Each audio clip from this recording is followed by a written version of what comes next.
Okay, ito na naman mga chika, Doras, dito na tayo sa part 2 ng KMJS featuring Rene Baterbonia. Ayan. Grabe ang daming talaga ng mga tao na sumusuporta sa kanya, na kung saan nga ay ngayon lang talaga siya nakilala. Kasi dati, hindi naman siya talaga kilalang kilala. Parang sa Davao, oo, sikat siya, pero sa buong Pilipinas, hindi pa siya kilala like me, na hindi ako mahilig sa basketball or sa kung anumang sports, pero sa kwento rin ni Rene ay nang naging impact ng story niya sa akin.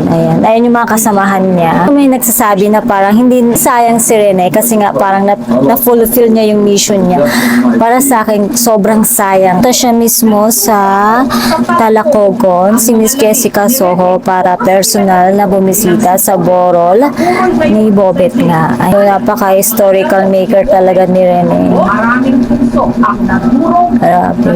At isa na po ako doon, Miss Jessica. Sobrang sayang talaga. Ito talaga yung sobrang durog na durog yung puso ko sa video na yan. Kaya sobrang grabe, as in talaga. Ito yung pinakahuling yakap ng kanyang ina sa kanyang anak. Grabe, sobrang higpit nga,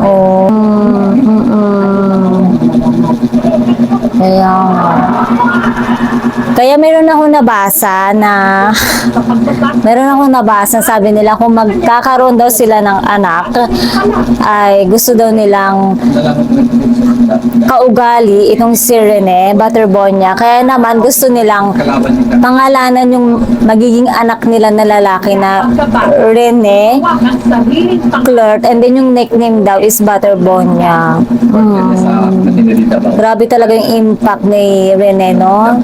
Nung tinanong siya kung sino yung pinaka-favorite basketball player, yung mga kasama niya parang yung mga sikat-sikat, tapos yung sagot naman niya sa kanya is papa niya.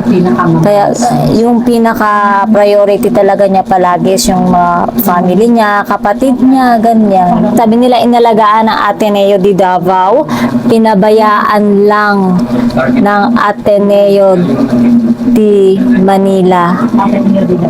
Imagine 30 school yun, tapos Ateneo yung pinili, di ba? Kayo, grabe, ligtas.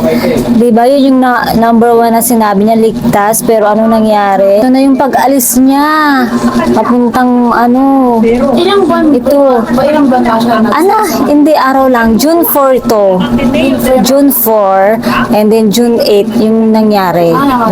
Pumunta sila ng Aurora, nag-training doon, tapos yun na nga yung nangyari. Kaya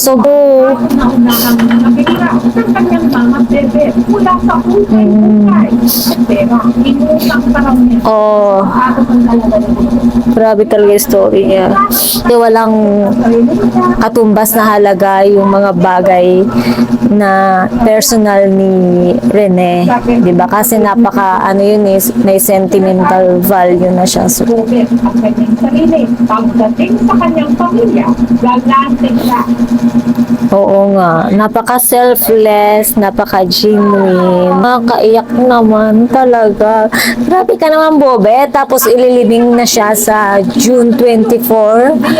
Hindi ko alam kung kaya ko siyang panoorin talaga kasi baka Sabi ko sa kanya, balang araw, pagkatapos hagulgul na naman ako. Kuya niya? sa kapatid ko na naman dito, kakawin. Naka-display din ang mga karangalang Grabe, Pakina, kanyang mga jersey na ang isa, inaalok na raw din ng milyon. Grabe.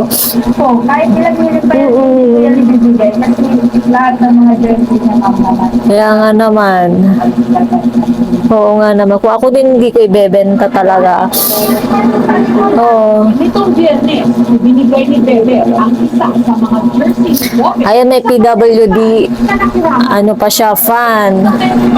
Oo. Ito din, ang daming nadurog din dito na video. Huling yakap ng mag-ina na nakuna ng video.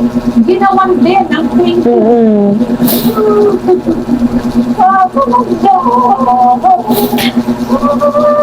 Kahit hindi ko siya maintindihan, pero ramdam na ramdam ko yung sakit. Tapos biglang may ads. Walang yan naman to. Manira naman ang moment naman yung ads na yun. Sana yung skip, oy. Okay nga, ano dito.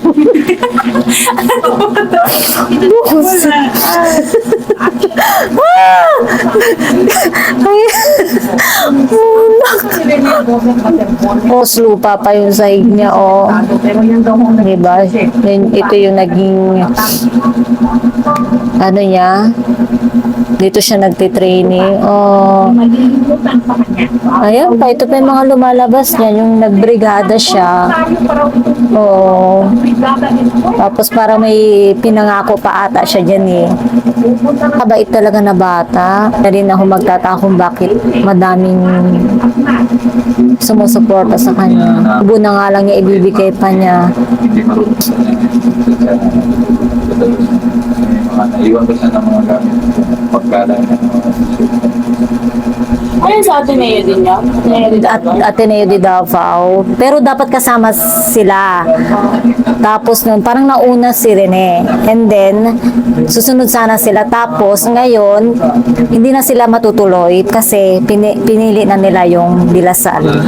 Lasal na. Oo, Lasal na. Oo, Dilasal na yung ano nila. Ito may ako Pinili nilang, I think, apat ata yun eh. kung saan nag-high Na, ano, napiling player. ng full scholarship sa lahat ng mga naulilang kapatid niya. Ipapangalan din sa kanya ang covered court. Oh, history maker talaga At kanyang siya. jersey number 2, ni-retire na rin ng eskwela Siya lang yung gagamit ng number 2. sa kanilang universidad. Walang ibang gagamit Kumbaga no. parang kay Eliza na. Samantala, Siya lang yung pwede. nakaburol pa rin. Ito naman si Divine sobrang nakakaawa din. Kasi parang parehas din sila ng story na Wala silang maano. oo, breadwinner na nakipagsapalaran siya dito. Gusto pa sa kwento na humihingi ng tulong si Rene. Yung ano, bigat nun. NBI Nangyari June 8. para simulan ang kanilang training. Parang dito sa picture na to para daw siyang na-left out kasi mag-isa siya doon sa picture na yun. O tapos sinulat pa ni Rene doon sa ano Susunod daw na. kasi nilang gagawin.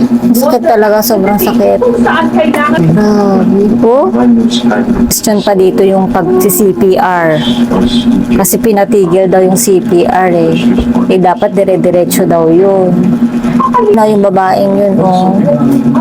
Di parang walang Kaya nga eh. parang naka-ready. Ano nga, parang lack of, yung kulang sa paghahanda, kumbaga. Prevent sana, if ever man na magkaroon ng ganun, at least pwedeng ma-prevent. Kailan natapos na yung mission niya dito sa mundo, parang sobrang sayang pa rin. Kung isipin mo, Ano lang ako, pumunta siya na para mag-training. tapos ang dami pa niyang pangarap, ganyan, diba? Sobrang hirap. bago ang tawid. Oo, avoidable talaga naman, di ba? Saktuhan pa talaga kay kay Rene and Divine. Mas maganda sana talaga na walang nalunod. Tigil niya yung CPR. Sa ospital. Parang ano naman, training ba yan? Yung, sabihin na natin na hindi mo naman siya kaano-ano, sobrang OA mo naman. Hindi, parang wala eh. Iba yung kwento niya, sobrang sobrang nakakapanghinayang lang.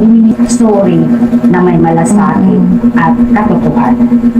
Hindi sapat. Kahit anong bagay naman, ma'am, hindi mo yan makapalitan. Yes, of course, totoo. Walang katumbas na halaga yung buhay ng tao. Babayaran lang yan, pero hindi. Justisya yung hinihiling ng pamilya, Butterbonia. Sana. Walang sawang magkasisa. Alaalang hindi makalimutan sa mga tao. Alaalang kahit sino pa man na hindi parang walang kapalit. Salita niya na sa June provided na lahat. Natupad, pero ang kapalit is buhay niya. Sobrang sakit.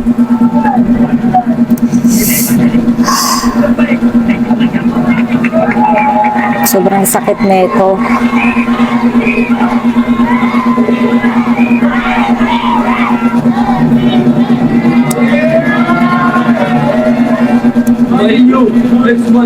Oh,